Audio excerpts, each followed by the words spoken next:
예, 오늘 2024년 한 해를 마무리하는 이 성무영신 예배 자리에 나오신 우리 모든 성도님들, 또 유튜브를 통해서 지금 실시간으로 각자 계신 처소에서 말씀 받고 계신 우리 모든 성도님들을 주님의 이름으로 환영하고 축복합니다.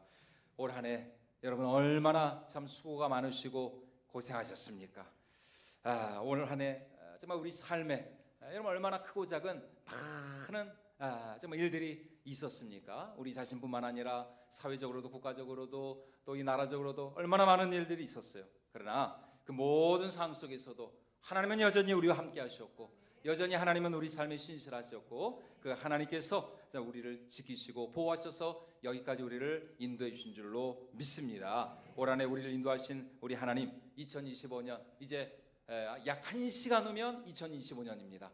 1시간 후부터 시작되는 2025년 새해도 우리 하나님께서 반드시 우리 삶을 지키시고 또 인도하시고 책임져 주시고 우리 삶을 통해서 영광 받아 주실 줄로 믿습니다. 그래서 이 시간 먼저 우리를 여기까지 인도해 주신 우리 에베네셀의 하나님, 우리의 큰 도움과 힘과 능력이 되시는 그 하나님을 우리가 먼저 찬양했으면 좋겠습니다. 우리 에베네셀 하나님, 우리 먼저 한번 찬양하도록 하겠습니다.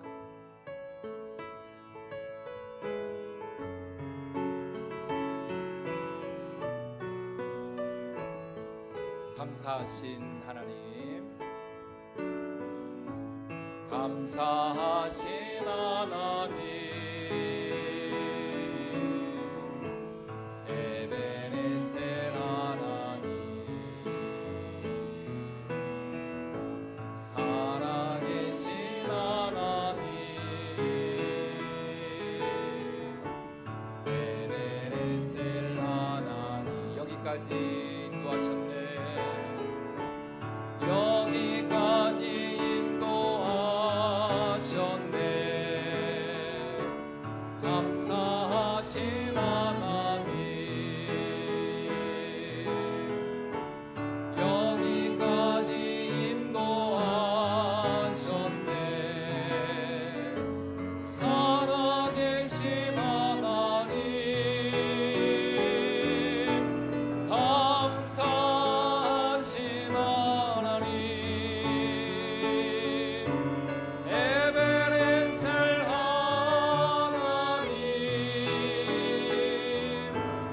살아계신 하나님, 에베네셀 하나님. 아멘. 예, 오늘 이 시대를 살아가는 우리 모든 현대인들은 각자의 자리에서 아주 치열한 싸움을 싸우고 있습니다. 뭐 일례로 이제 입시를 이제 정시가 이제 또 계속 진행 중에 있는데, 우리 입시 과정 가운데 있는 우리 고3 수험생들은 입시 전쟁 가운데 있죠. 또 청년들은 그들 나름대로 취업 전쟁의 한복판에서 열심히 달려가고 있습니다. 그리고 우리 장년들 역시 직업 전선의 그 한복판에서 치열한 싸움을 싸워가고 있어요. 여러분, 이것은 비단 이 세상 현대인들에게만 해당되는 말이 아니라 우리 그리스도인들에게도 마찬가지입니다. 우리 그리스도인들 역시 매일의 삶에서 치열한 영적 전쟁의 한가운데 있다라는 것이에요. 우리가 하나님의 자녀로서 또 하나님의 백성으로 부름받은 순간부터 사단 마귀는 여러 가지 모양으로 우리를 시험하고 유혹하고 우리를 어떻게 해서든지 하나님으로부터 멀어지게 하려고 우리의 이 믿음과 신앙을 회방합니다. 세상은 우리로 하여금 하나님을 떠나 세상의 쾌락과 안락과 물질과 또 육신의 정욕과 안목의 정욕을 따라서 살아가라고 우리를 부추기죠. 여러분, 우리가 12월 한 달 동안 이 요한계시록 말씀을 우리가 새벽 묵상을 하였는데, 이 세상은 음녀의 그 달콤한 포도주 잔을 우리에게 내밀면서 어떻게 하든지 우리로 하여금 하나님을 배신하게 하고 불순종하게 하고 하나님을 떠나서 세상 유혹과 쾌락을 따라서 살아가도록 그렇게 우리를 유혹한다는 것이에요. 그래서 우리 믿는 성도들, 우리 그리스도인들의 삶은 이 세상의 어두움의 주관자들과 저 하늘에 있는 악한 영들과 영적인 싸움이다라고 사도 바울도 에베소서에서 우리에게 분명히 말씀하고 있습니다. 우리 에베소 6장 우리 말씀 같이 한번 읽어보도록 하겠습니다. 우리의 씨름은 혈과 육을 상대하는 것이 아니요 통치자들과 권세들과 이 어둠의 세상 주관자들과 하늘에 있는 악의 영들을 상대함이라. 예, 악한 영이 분명히 있다는 것입니다. 그 악한 마귀 사단과의 이 영적인 전쟁, 이 영적인 싸움에서 여러분 우리가 승리해야죠. 여러분 전쟁에서 승리하지 못한다면 여러분 그 끝은, 그 결과는 어떻게 할까요? 어떻게 될까요? 전쟁에서 패배하고 지는 것은 곧 죽음으로 의미하는 것입니다. 여러분 영적인 전쟁도 마찬가지예요. 영적인 전쟁에서 우리가 승리하지 않으면 여러분 우리는 영적으로 패배하고 우리는 죽을 수밖에 없는 것이에요. 그렇기 때문에 이 매일의 영적 전쟁, 이 싸움에서 우리가 과연 어떻게 승리할 수 있을 것인가? 승리의 비결은 과연 무엇인가? 이것이 오늘 우리가 분명히 짚고 넘어가야 할 아주 중요한 진리라는 것입니다. 오늘 우리가 읽은 이 여호수아 본문은 요단강을 건넌 후에 이제 이스라엘 백성들에게 하나님께서 가장 먼저 무엇을 요구하셨는지, 요단강을 건넌 이 이스라엘 백성들에게 하나님께서 가장 먼저 말씀하신 명령이 무엇이었는지를 우리에게 보여주고 있어요. 이스라엘의 여호와의 언약궤를 앞세우고 기적적으로 마치 그들이 과거 40년 전에 홍해바다를 건넌 것처럼 하나님의 언약궤를 앞세우고 이스라엘 백성들이 요단강을 건너자 오늘 우리가 읽은 본문 1절의 말씀처럼 그 가나안 땅에 있는 이방 대적들의 마음이 마치 물 흐르듯 물 녹듯 눈 녹듯 그렇게 녹아내렸다. 그들이 정신을 잃어버렸다. 이렇게 말씀하고 있습니다. 우리 오늘 본문 여호수아 5장 우리 1절 말씀 다시 한번 같이 읽어보도록 하겠습니다. 요단 서쪽에 아모리 사람의 모든 왕들과 해변에 가나안 사람의 모든 왕들이 여호와께서 요단물을 이스라엘 자손들 앞에서 말리시고 우리를 건너게 하셨음을 듣고 마음이 녹았고 이스라엘 자손들 때문에 정신을 잃었더라. 예. 특별히 오늘 이 본문은 가나안 땅과 그리고 요단 서쪽에 있는 이 아모리 지역을 통치하고 다스리고 있는 이 왕들이 공포와 충격 가운데 정신을 잃었다 이렇게 말씀하고 있어요.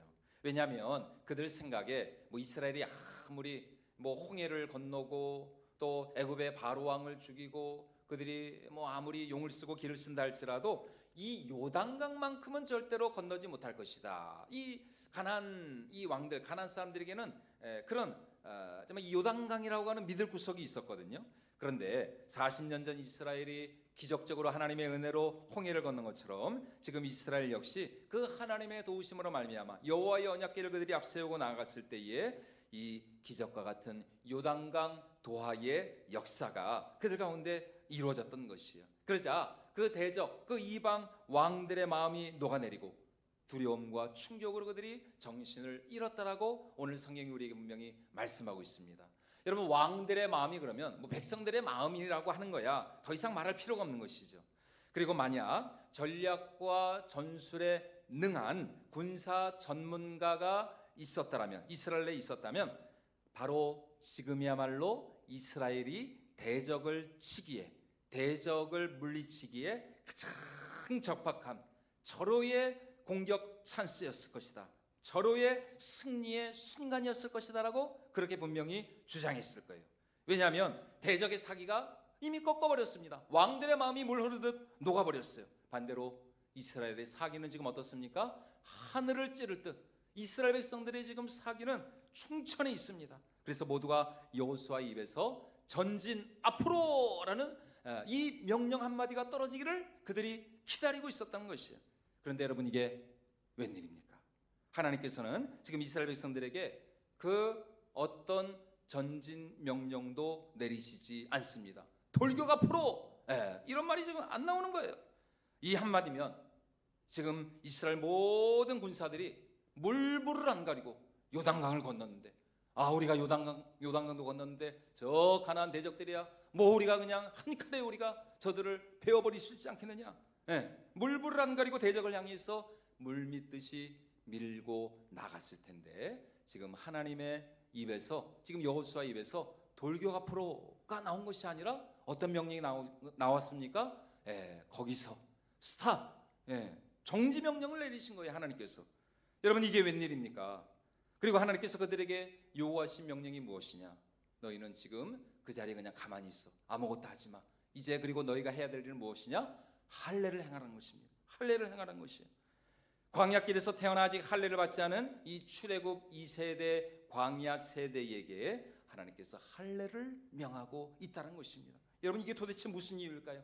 우리 오늘 본문 우리 2절로 5절 말씀 같이 한번 다시 읽어보도록 하겠습니다. 그때 여호와께서 여호수아에게 이르시되 너는 부싯돌로 칼을 만들어 이스라엘 자손들에게 다시 할례를 행하라 하시매 여호수아가 부싯돌로 칼을 만들어 할례산에서 이스라엘 자손들에게 할례를 행하니라.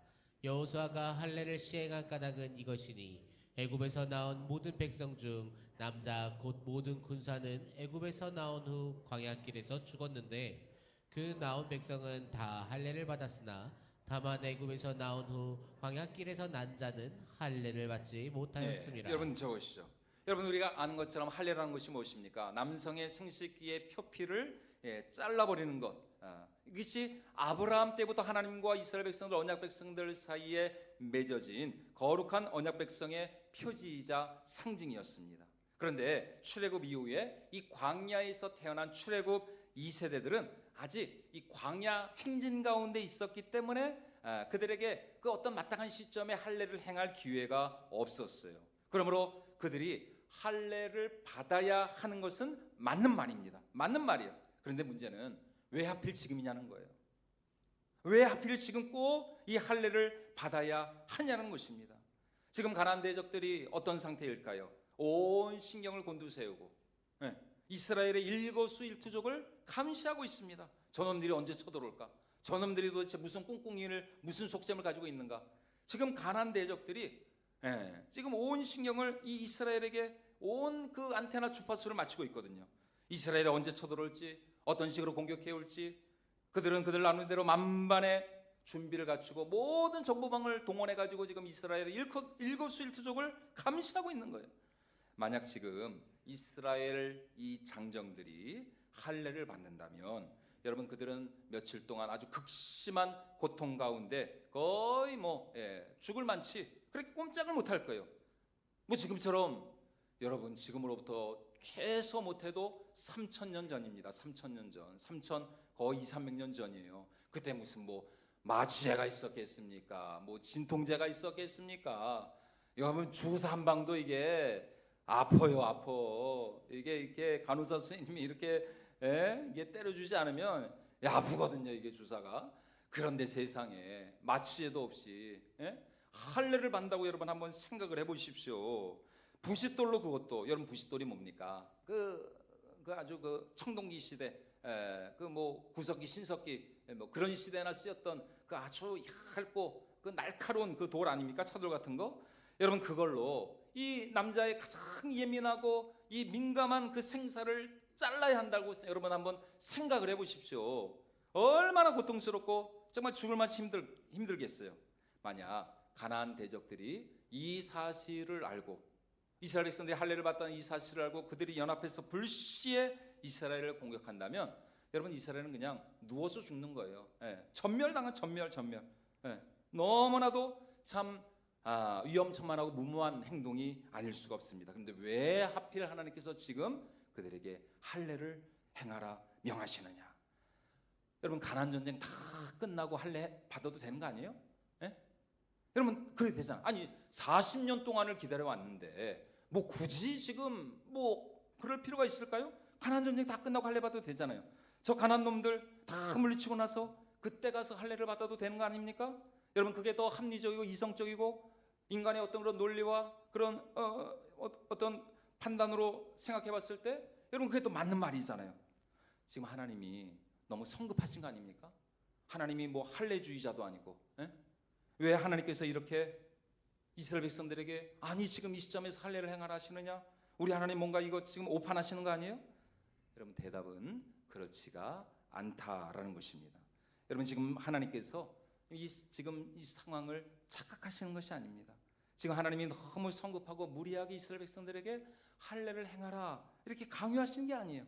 가나안 대적들과의 일전을 앞둔 이제 여리고성에서부터 시작해서 가나안 정복 전쟁을 치러야 할 이스라엘 백성들에게 하나님께서 할례를 명하신 이유는 바로 이 싸움이 앞으로 그들이 싸워야 할 이 가나안 정복 전쟁, 이 전쟁, 이 싸움이 바로 누구의 전쟁임을 그들에게 하나님께서 가르쳐 주시기 위함이었느냐? 바로 하나님의 전쟁이었음을 하나님께서 친히 앞서 행하시고 하나님이 그들을 대신해서 싸워주시는 하나님의 전쟁, 거룩한 전쟁, 홀리워, 성전이었음을 지금 하나님께서 이스라엘 백성들에게 가르쳐 주시기 위함이었다는 것입니다. 다시 말해 이스라엘은 하나님의 군대로서 그들의 대장 되신 여호와 하나님의 말씀에 무조건 순종하고 그 하나님 앞에서 무엇보다도 먼저 거룩하고 성결한 하나님의 사람이 되어야 했다는 것입니다. 그래야 그 다음부터 그들이 누구를 만나든 어떤 대적을 만나든 그들은 백전백승, 그들에게 승리는 보장되어 있는 것입니다. 여러분, 하나님은 그들이 이 싸움을 싸우기 전에 먼저 할례를 행함으로써 하나님의 언약 백성으로서의 정체성을 갖기를 원하셨어요. 그리고 그들이 하나님 앞에 거룩하고 순결한 하나님의 사람이 되기를 원하셨던 것입니다. 여러분, 오늘 우리도 마찬가지입니다. 우리가 무엇을 하기 전에 먼저 하나님은 우리에게 하나님의 백성으로서의 거룩함을 원하신다는 것을 여러분 꼭 잊지 말고 기억하시기를 주님의 이름으로 축원을 드립니다. 여러분, 레위기서의 주제가 무엇입니까? 내가 거룩하니 너희도 뭐라고요? 거룩하라. 여러분, 하나님은 우리를 거룩한 사람으로 거룩의 자리로 부르셨다는 것입니다. 왜냐하면 이 세상에서의 우리의 싸움은, 지금 이스라엘 백성들이 싸워야 할 이 가나안 정복 전쟁의 이 싸움은 그들의 싸움이 아니었어요. 사실 그들은 하나님의 등에 엎혀져서 그냥 그들은 하나님만 믿고 따라가면 돼요. 이 싸움의 실제적인 그 주체는 누구였느냐? 바로 하나님이었던 것이죠. 그렇기 때문에 이스라엘 백성들은 그 하나님 앞에 거룩하고 하나님과 같이 성결한 사람이 되어야 했다는 것입니다. 여러분, 그러므로 나의 능력과 실력과 나의 재능보다도 더 중요한 것은 무엇일까요? 우리 믿음의 사람, 우리 하나님의 사람들에게 있어서 나의 실력과 재능보다 더 중요한 것은 바로 하나님 앞에서의 우리의 성결함과 우리의 거룩함인 줄로 믿습니다. 그래야 하나님께서 우리를 통해서 역사하실 수가 있는 것이에요. 그래야 하나님께서 우리를 통해서 일하실 수가 있는 거예요.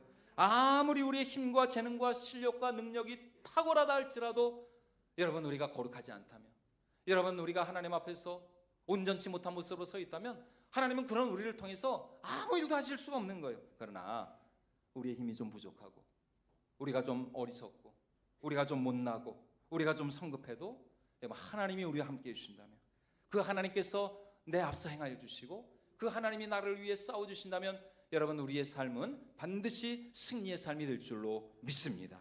여러분, 그래서 실제로 이 할례를 받고 난 후에 이스라엘 백성들은 이 소알성에서 이 아간이라는 사람의 이 정말 치명적인 한 번의 그 불순종으로 인하여서 딱 한 번 패배한 것 외에는 여리고성에서부터 시작해서 그 모든 전쟁을 다 마치기까지 그야말로 백전백승의 위대한 승리를 이루었다는 것입니다. 여러분, 그러므로 정말 여러분 지혜로운 사람은 누구일까요? 그것은 바로 내가 무엇을 얼마나 잘 하려고 하느냐. 그것도 물론 중요하죠. 내가 정말 최선을 다해야죠. 내가 정말 열심히 내가 배우고 연구하고 내가 노력하고 내가 최선을 다하고 중요합니다. 우리는 그렇게 해야 돼요. 그러나 정말 지혜로운 사람은 어떤 사람이냐? 바로 하나님으로 하여금 일하게 하는 사람, 하나님으로 하여금 움직이게 하는 사람, 그 하나님께서 나를 위해서 대신 앞서 나가서 나를 위해 싸워주게 하는 사람, 여러분 그 사람이 참으로 지혜로운 하나님의 사람인 줄로 믿습니다. 하나님이 나를 위해 싸워주신다면, 하나님이 내 앞서 행하여 주신다면 여러분 세상에 무서울 게 뭐가 있어요? 여러분 세상에 누가 우리를 당할 수가 있겠느냐는 것이에요. 여러분 세상에 하나님보다 강한 사람이 어디 있습니까? 세상에 하나님보다 지혜로운 사람이 어디 있어요? 이 세상에서 가장 강한 사람보다도 더 강하신 분이 누구예요? 하나님이시죠. 세상에서 제일 똑똑한 사람보다도 더 지혜로우신 분이 누구실까요? 하나님이시잖아요. 하나님이시잖아요. 그러므로 하나님을 앞세우고 그 하나님을 의지하며 내 삶을 통해 하나님이 일하시게 하는 사람, 그 사람이 참 지혜자인 줄로 믿습니다. 여러분, 그런데 그렇게 하기 위해서는 우리가 먼저 어떻게 된다? 오늘 이스라엘 백성들처럼 하나님 앞에 거룩해야 한다는 것이죠. 하나님 앞에 성결해야 된다는 것입니다. 여러분, 우리 마음에 할례를 받아야 한다는 것입니다. 여러분, 우리 안에 있는 모든 이 죄악의 껍데기들, 우리 안에 있는 모든 이 약함과 교만과 이 원망과 불평의 이 모든 이 껍데기들, 이 혈기와 이 분노의 이 욕심의 그 모든 껍데기들을 다 잘라버리고 도려내버리고 다 이거를 베어버려야 한다는 것입니다. 그래야 진정한 하나님의 백성으로서 우리가 거룩하고 성결한 승리의 삶을 살아갈 수가 있다라는 것입니다. 과거 출애굽 직전에도 이것과 아주 비슷한 일이 있었어요. 예. 모세의 아내였던 이 십보라가 있었는데, 출애굽 역사라고 하는, 출애굽이라고 하는 이 위대한 하나님의 대역사를 위해서 모세가 부름을 받았죠. 그런데 갑자기 하나님께서 이 모세가 애굽으로 가는 그 도중에 하나님께서 갑자기 이 모세에게 달려들으셔서 말이죠, 모세를 죽이려고 하시는 거예요. 우리 출애굽기 4장 24절 말씀인데 우리 같이 한번 읽어보도록 하겠습니다. 모세가 길을 가다가 숙소에 있을 때 여호와께서 그를 만나사 그를 죽이려 하신지라. 세상에, 아니 그렇게 뭐 성경을 많이 읽어보신 분은 알겠죠? 모세가 처음에 가고 싶었을까요? 애굽에 안 가고 싶었을까요? 안 가고 싶었습니다. 모세가 그렇게 호락호락한 사람이 아니에요. 안 가고 싶었어요. 계속 막 하나님 나 안 가요. 저 혀가 짧아요. 아유 하나님 보내려면 다른 사람 보내세요. 저 죽어도 안 갈래 막 이러면서 말이죠. 애도 아니고 막 이 모세가 안 간다고 엄청 뗐었거든요.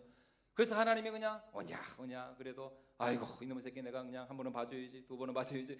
근데 나중에는 하나님도 너무 그냥 열받아가지고 야 이놈아 내가 아론을 대신 또 붙여주겠다.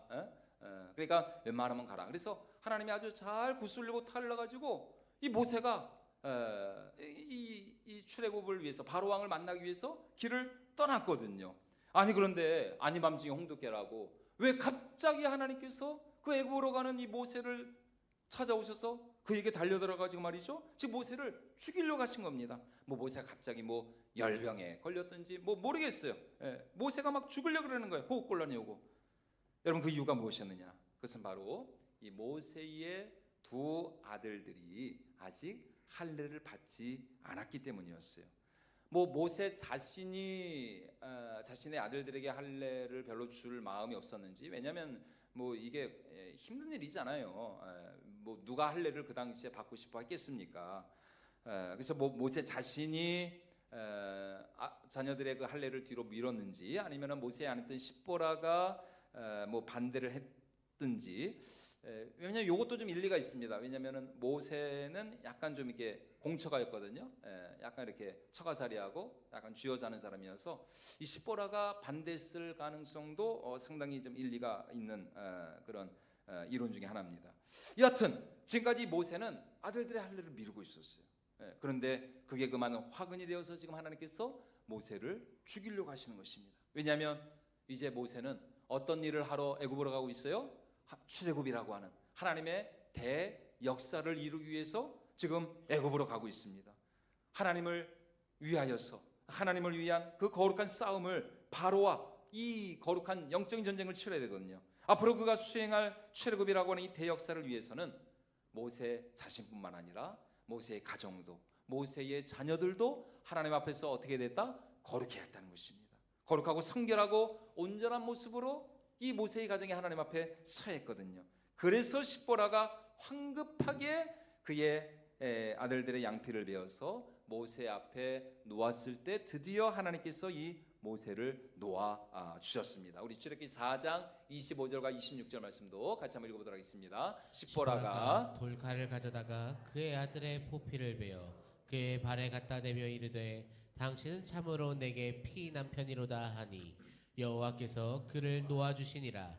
그때 십보라가 피 남편이라 함은 할례 때문이었더라. 할례 때문이었더라. 다시 말해 이스라엘의 해방과 구원이라고 하는 이 엄청난 하나님의 역사를 위하여서 모세가 먼저 갖춰야 할 것은 무엇이었느냐? 하나님 앞에서의 거룩함과 성결함이었다는 것입니다. 하나님의 말씀에, 하나님의 율례와 율법에 대한 철저한 헌신과 순종이었다는 것이에요. 그리고 이 일이 있고 난 후 마침내 모세는 바로 왕과 그 신하들과 모든 이 애굽 백성들 앞에서 마치 하나님과 같은 신적인 존재가 되어서 10가지 재앙을 내리면서 그 200만이 넘는 이스라엘 백성들을 애굽에서 해방시키는, 그들에게 진정한 자유를 주는 놀라운 정말 어마어마한 이런 기적과 구원의 승리의 주인공이 될 수가 있었다는 것입니다. 여러분 오늘 우리도 마찬가지입니다. 하나님이 우리를 위하여서 일하시기 전에 먼저 하나님은 우리에게 찾아오셔서 반드시 우리의 죄를 지적하십니다. 우리가 무엇을 회개해야 할지, 우리가 무엇에서 돌이켜야 할지, 지금 하나님 앞에서 우리의 어떤 모습이 잘못되어 있는지 반드시 하나님이 깨닫게 하신다는 것이, 그리고 그것을 회개하고 그것을 하나님 앞에 온전히 자백하고 하나님의 은혜를 구하면서 우리가 거룩하고 성결한 하나님의 사람으로 세워지기를 하나님이 원하신다는 것입니다. 그것이 마치 할례와 같이 내 영혼과 또 내 마음을 아프게 하고 쓰리게 한다 할지라도, 내 자존심을 상하게 한다 할지라도, 내 영혼을, 내 마음을 고통스럽게 한다 할지라도 하나님은 우리가 먼저 우리의 모든 허물과 죄악을 정직하고 겸손하게 하나님 앞에 회개하고 내려놓기를 원하신다는 것입니다. 그래야 그런 우리의 삶에 하나님의 은혜와 또 하나님의 축복이 임할 수가 있다라는 것이에요. 그래서 그리스도의 보혈로 우리를 정결하게 하신 후에 하나님께서는 우리 안에 당신의 성령을 충만하게 부으셔서 마침내 우리로 하여금 이 세상이 감당치 못할 위대한 믿음의 사람이 되게 하신다는 것입니다. 그래서 하나님은 지금 이 가나안 정복 전쟁을 눈앞에 두고 있는 이스라엘 백성들로 하여금 먼저 할례를 행할 것을, 할례를 행할 것이 그들에게 명령하고 계신 것입니다.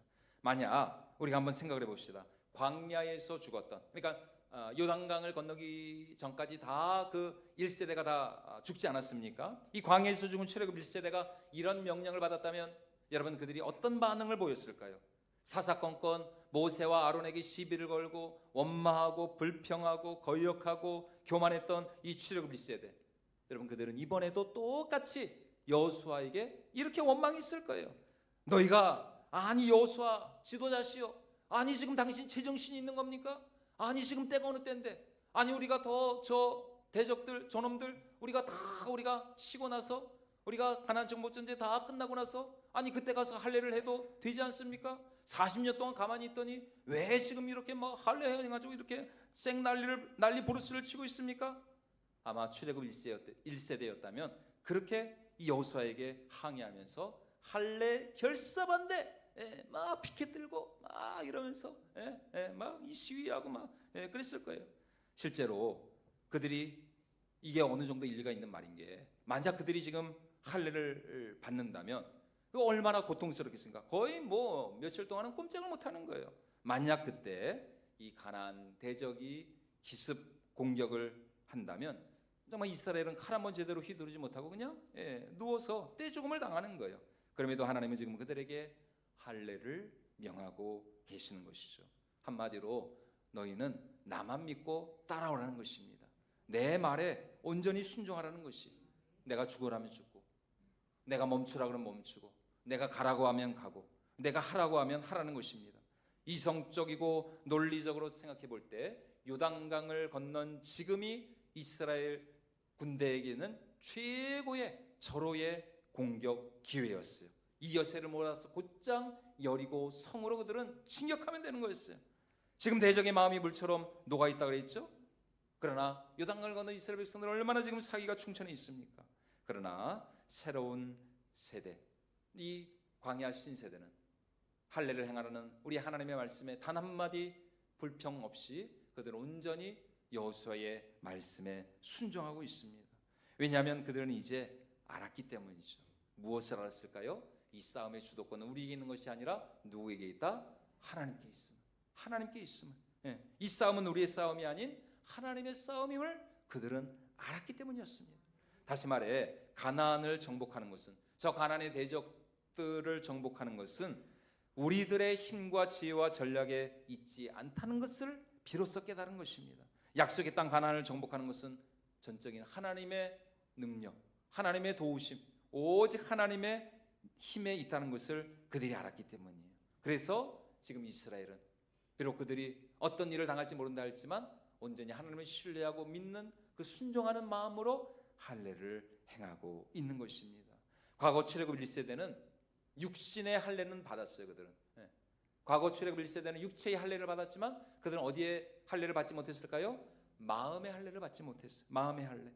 그러다가 결국 불순종하고 거역하다가 다 그 1세대가 광야에서 죽었습니다. 하지만 이 새로운 세대, 이 출애굽 2세대는 비록 육신의 할례는 지금까지 받지 못했지만 그들은 그 광야길을 지나면서 그 그 고난과 그 고통의 길을 지나면서 구름기둥과 불기둥으로 하늘의 양식 만나를 먹으면서 또 반석의 물을 마시면서 또 성막이 있어 하나님을 대면하고 하나님을 예배하면서 그들은 마음의 할례를 받은 것이죠. 영혼의 할례를 받은 것이. 그리고 그런 믿음으로 순종하였을 때 마침내 그들은 여리고성에서도 시작해서 그 약속의 땅, 젖과 꿀이 흐르는 그 가나안 땅을 선물로 유업으로 받을 수가 있었다는 것입니다. 다시 말해 죽음을 각오한 이 순종의 믿음으로써 새로운 세대는 진정한 하나님의 언약 백성이 되었고 또 우리 하나님께서 이 언약 백성이 약속하신 이 젖과 꿀이 흐르는 가나안 땅을 그들의 기업으로 얻을 수가 있었다는 것입니다. 그래서 이들이 믿음으로 순종하였을 때 마침내 드디어 하나님께서 그들에게 무엇을 선언하십니까? 이제 마침내 너희에게서 무엇이 굴러갔다? 애굽의 수치가 굴러갔다. 애굽의 모든 그 종의 멍에가, 애굽의 그 모든 허물과 죄악이 너희에게서 완전히 벗겨지고 너희에게서 다 떠나갔다라고 선언하십니다. 그래서 그곳의 이름을 무엇이라고 했다고요? 길갈. 이게 이제 히브리어인데 길갈 하면은 굴러가다, 떼굴떼굴 굴러가다. 그런 이제 의성어인데 굴러갔다는 것이요, 떨어져 나갔다는 것입니다. 무엇이? 애굽의 수치와 치욕과 그 애굽의 모든 허물과 죄악이 그들에게서 다 떠나갔다는 것입니다. 그래서 가나안 전쟁의 승리는 사실 바로 이곳 길갈에서부터 시작이 된 거예요. 이미 길갈에서 이스라엘 백성들은 승리한 것입니다. 우리 오늘 본문 8절과 9절 말씀 우리 같이 한번 읽어보도록 하겠습니다. 또 그 모든 백성에게 할례 행하기를 마침에 백성이 진중 각 처소에 머물며 낫기를 기다릴 때 여호와께서 여호수아에게 이르시되 내가 오늘 애굽의 수치를 너희에게서 떠나가게 하였다 하셨으므로 그곳 이름을 오늘까지 길갈이라 하느니라. 사실 이스라엘 백성들은 40년 전, 이미 사실 그들은 40년 전에 홍해를 건너고 그들이 출애굽했을 때 가나안 땅을 선물로 받을 수 있었어요. 가나안 땅을 정복할 수 있었습니다. 그래서 우리가 잘 아는 것처럼 가나안 땅을 탐지하고 돌아온 이 12명의 정탐꾼들, 여호수아와 갈렙은 믿음의 고백을 하였지만 그러나 여호수아와 갈렙을 제외한 나머지 10명의 이 정탐꾼들이 그 땅에 대해서 악평을 쏟아내면서 이렇게 백성들의 마음을 뒤흔들지 않았습니까? 우리 민수기 13장 31절로 33절 말씀 같이 한번 읽어보도록 하겠습니다. 그와 함께 올라갔던 사람들은 이르되 우리는 능히 올라가서 그 백성을 치지 못하리라. 그들은 우리보다 강하니라 하고 이스라엘 자손 앞에서 그 정탐한 땅을 압평하여 이르되 우리가 두루 다니며 정탐한 땅은 그 거주민을 삼키는 땅이요 거기서 본 모든 백성은 거기서 네피림 후손인 아낙 자손의 거인들을 보았나니 우리는 스스로 보기에도 메뚜기 같으니 그들이 보기에도 그와 같았을 것이니라. 물론 객관적으로만 놓고 보면은 이 10명의 정탐꾼들의 보고가 맞습니다. 그들의 상황 판단이 맞아요. 하지만 그들에게는 무엇이 없었을까요? 하나님 나라 백성으로서 그들이 소유하고 있어야 할 한 가지가 없었던 것이죠. 그 한 가지가 무엇입니까? 바로 여호와 하나님을 향한 순전한 믿음과 신뢰의 마음. 이것이 그들에게는 없었던 것이에요. 하지만 여호수아와 갈렙에게는 바로 그 10명의 정탐꾼들이 갖지 못한 여호와 하나님을 향한 순전한 믿음이 있었습니다. 그들은 바로 그 믿음의 눈을 가지고 하나님을 바라볼 수가 있었던 것이죠. 그들이 만난 어떤 거인보다도, 그들이 만난 어떤 안악자손, 그들이 마주한 어떤 그 크고 강대하고 높은 성벽보다도 더 크고 위대하고 강하고 영광스러우신 여호와 하나님을 바라볼 줄 아는 믿음의 눈이 바로 이 여호수아와 갈렙에게 있었다는 것입니다. 그래서 빌립보서에서도 사도 바울이 우리에게 하는 말이 뭡니까? 내게 무엇 주시는 자 안에서요? 내게 능력 주신 자 안에서 내가 무엇을 할 수 있다? 모든 것을 할 수, 모든 것, everything, 모든 것. 제가 저녁에 영어를 배워가지고 오늘 이렇게 원고에도 없는 영어가 나옵니다. everything, 모든 것이 할 수 있다. 우리 빌립보서 4장 말씀 우리 같이 한번 읽어보도록 하겠습니다. 내게 능력 주신 자 안에서 내가 모든 것을 할 수 있느니라. 그렇죠. 모든 것을 할 수 있느니라. 여러분, 그렇기 때문에 문제는 지금 내가 어떠한 형편과 상 가운데 처해 있느냐, 사실 그거는 변수지, 그건 상수가 아닙니다. 중요한 게 아니에요. 정말 중요한 것은 무엇이에요? 우리 인생의 상수, 우리 삶에 정말 변치 않는 그 한 가지 조건 무엇입니까? 우리와 함께 하시는 하나님. 나의 그 어떤 형편과 상을 초월하여서 얼마든지 당신을 믿고 신뢰하고 의지하며 기도하는 자들에게 당신의 한량없는 능력과 권세와 힘을 불어넣어 주시는 그 여호와 하나님을 향한 그 믿음, 바로 그 믿음을 가지고 지금 하나님께서는 이스라엘 백성들에게 가나안 땅을 돌파하는 것입니다. 바로 이스라엘 백성들에게 그 믿음을 하나님께서 요구하시는 것, 그 믿음을 가지고 나아가라는 것입니다. 그러므로 오늘 우리에게도 이 여호수아와 갈렙과 같이, 그리고 이 출애굽 2세대 지금 할례를 받고 있는 이스라엘 백성들 같이 오늘 우리에게도 여호와 하나님을 온전히 신뢰하고 의지하는 믿음의 눈이 있어야 할 줄로 믿습니다. 여러분, 눈에 보이는 현실과 상황을 초월하여서 우리 하나님 세상을 창조하시고 모든 역사의 주관자가 되시고 알파와 오메가 처음과 끝이 되시는 그 하나님께서 우리가 어떠한 형편 2025년에도 우리 삶에 어떤 일이 닥칠지 어떤 일이 일어날지 여러분 아무도 모르잖아요. 2025년은 아무도 누구도 살아보지 못한 그야말로 미지의 신세계입니다.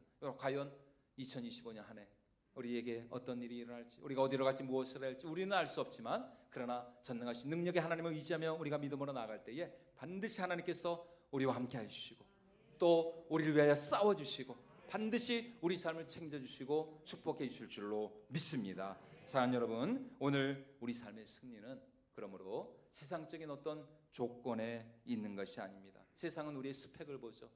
학벌을 보고 외모를 보고 어떤 조건과 그런 거 가지고 우리를 따지고, 그러나 하나님은 그런 거 보지 않아요. 참 하나님께서 우리에게 원하시고 또 하나님이 우리에게 보고자 하시는 것이 무엇이냐? 바로 너 정말 나 믿느냐는 것입니다. 여호와 하나님을 향한 믿음이 우리 안에 있냐는 것이요. 그리고 정말 그 믿음으로 내 앞에 나올 수 있냐는 것입니다. 오늘 하나님께서 이스라엘 백성들에게 말씀하셨던 것처럼 하나님이 가라고 하면 가고 하나님이 서라고 하면 서는 거예요. 그것이 아무리 나의 어떤 이성적 판단이나 지식이나 내 경험에 맞지 않는다 할지라도 여러분 하나님께서 우리에게 말씀하시면 이렇게 도울 목소리가 나오는지 모르겠어요. 하나님이 우리에게 요구하시고 우리에게 말씀하시면 여러분 우리가 정말 그 하나님의 말씀에 온전히 순종할 줄 아는 그런 믿음이 우리에게 있어야 할 줄로 믿습니다. 여러분 바로 그때에 연약한 나를 통해서 하나님이 역사하실 줄로 믿습니다. 내가 얼마나 오랫동안 신앙생활을 해왔느냐, 여러분 그게 중요한 게 아닙니다. 출애굽 1세대는 어떤 세대였습니까? 정말 출애굽 1세대만큼 하나님의 그 기적과 같은 놀라운 역사를 경험한 세대가 여러분 이 성경 66권에서 가장 놀라운 하나님의 기적과 영광과 하나님의 위엄을 본 세대가 어떤 세대였습니까? 출애굽 1세대였어요. 1세대. 여러분 그 애굽의 그 10가지 재앙, 여러분 이게 보통 재앙입니까? 누가 봤어요? 누가? 그 출애굽 10재앙.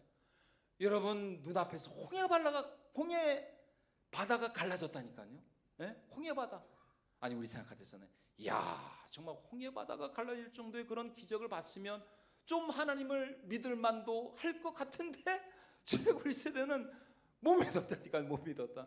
참 정말 안 믿는 것도 참 대단한 참 능력입니다. 어쩜 그렇게 안 믿을 수 있을까? 아니 내 눈앞에서 지금 홍해 바다가 갈라졌는데 하나님께서 그런 열재앙을 내리셨는데 어쩜 출애굽 1세대는 그렇게 참 완악하고 교만할 수가 있었느냐는 것입니다.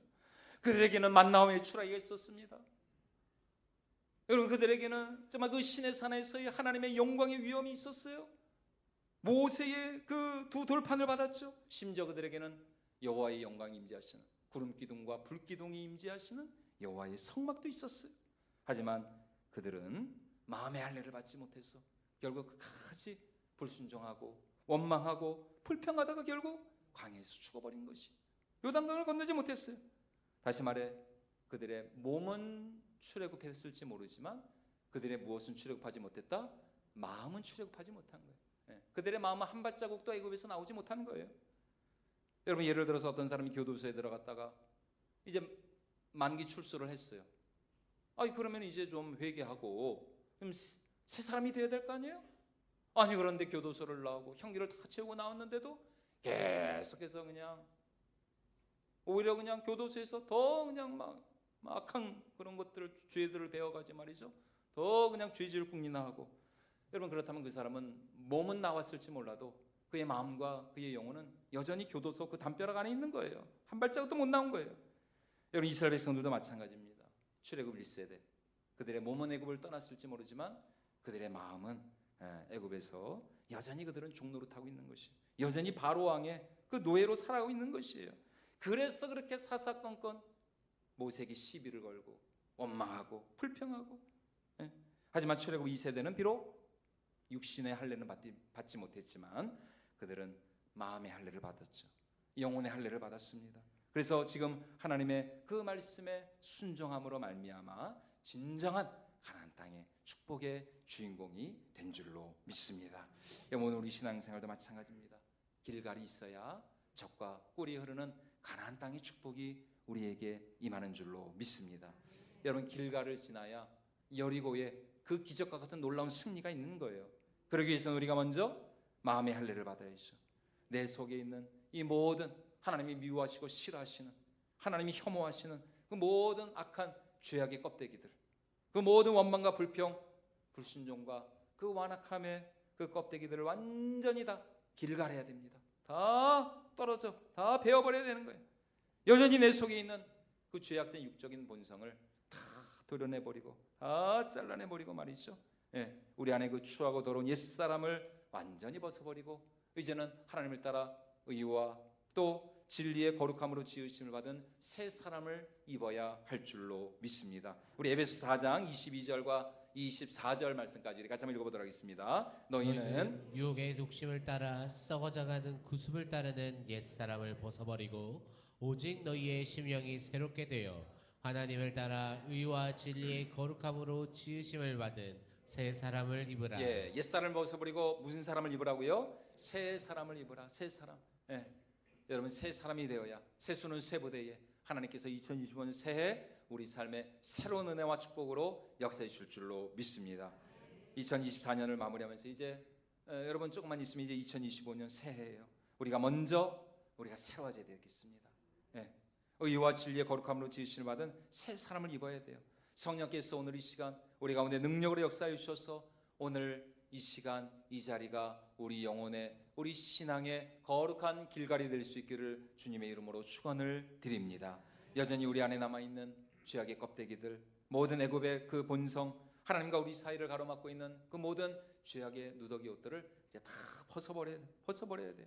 그렇게 우리의 마음과 우리의 영혼이 새로워져야 2025년 새해가 우리에게 진정한 새해가 될 수 있는 것입니다. 여러분 역사에는 시간에는 두 가지 종류의 시간이 있다고 그랬잖아요. 하나는 크로노스고 하나는 카이로스고, 크로노스는 뭐예요? 그냥 물리적인 시간이잖아요. 그냥 똑같이 2024년이나 2025년이나 그냥 똑같이 1, 2, 3 뭐 그런 그냥 의미가 없는 인생이에요. 그러나 하나님께서는 우리의 삶이 2025년 새해 우리 사랑하는 성도님들의 삶이 거룩한 카이로스적인 삶이 되기를 원하신다는 것입니다. 정말 우리 삶 하루하루가 의미가 있고 가치가 있고 우리 삶을 통해서 하나님이 영광 받으시고 여기 모인 여러분 우리 사랑하는 모든 성도님들이 진정한 축복과 생명과 또 은혜와 구원의 통로가 되어서 말이죠. 매일매일 우리 삶을 통해서 하나님이 일하시고 역사하시는 그런 카이로스적인 그런 삶을 우리가 살아가야 되지 않겠습니까? 여러분 그러므로 오늘 이 자리가 정말 우리 영혼에 여러분들이 지금까지 어떤 삶을 살아오셨던지 오늘 이 시간 우리의 모든 허물과 죄악을 주님 앞에 내려놓고 정말 올 한 해 우리의 삶을 돌아보면서 예수 그리스도의 십자가 앞에 우리가 겸손히 자백하고 회개하면서 여러분 우리가 주님 앞에 정말 나아갈 때에 하나님께서 그런 우리를 새롭게 하여 주시고 정말 새로운 존재로 새로운 그런 피조물이 되어서 2025년 우리 교회와 우리 성도들 또 우리의 가정가정들마다 하나님께서 예비하신 젖과 꿀이 흐르는 가나안 땅의 놀라운 은혜가 임하게 될 줄로 믿습니다. 여러분 그러므로 오늘 이 자리가 우리 인생의 진정한 길갈이 될 수 있기를 주님의 이름으로 축원을 드립니다. 여러분 이제 우리는 다시 애굽으로 돌아갈 수 없어요. 여러분 애굽으로 돌아갈 생각을 하면 안 돼요. 애굽의 그 수치와 그 치욕, 애굽의 그 아픔과 상처를 여러분 우리가 또다시 반복할 수 없어요. 이 나라와 우리 민족도 마찬가지입니다. 또다시 여러분 이 나라가 말이죠. 이러면 안 돼. 이제는 정말 우리 개인도 우리 교회도 또 이 나라 민족도 새로워져야 돼. 이제는 올 한 해 또 지난날에 우리 모든 그 수치, 그 부끄러움, 그 아픔과 상처 이제 다 굴려버리고 여러분 이제 우리가 2025년 참된 축복의 새해를 맞이할 수 있기를 주님의 이름으로 축원을 드립니다. 여러분 바로 그때의 우리 삶 가운데 정말 하나님이 주시는 이 여리고 성이 이스라엘 백성들이 그냥 아무것도 하지 않았는데 여리고 성이 무너졌잖아요. 그 여리고 성에서부터 얼마나 정말 놀라운 이 여호수아서의 그 승리의 그 행진이 이루어지게 되었습니까? 우리 하나님의 축복은 이처럼 순종하는 자에게 주시는 하나님의 은혜의 선물임을 우리가 다시 한번 분명히 기억하면서 다가오는 대망의 2025년 새해 정말 우리 교회와 우리 온 성도들이 길가를 지나서 적각 우리는 가나안 땅에 그 축복의 땅으로 우리 모두가 다 함께 들어갈 수 있기를 주님의 이름으로 축원을 드립니다. 이 시간 우리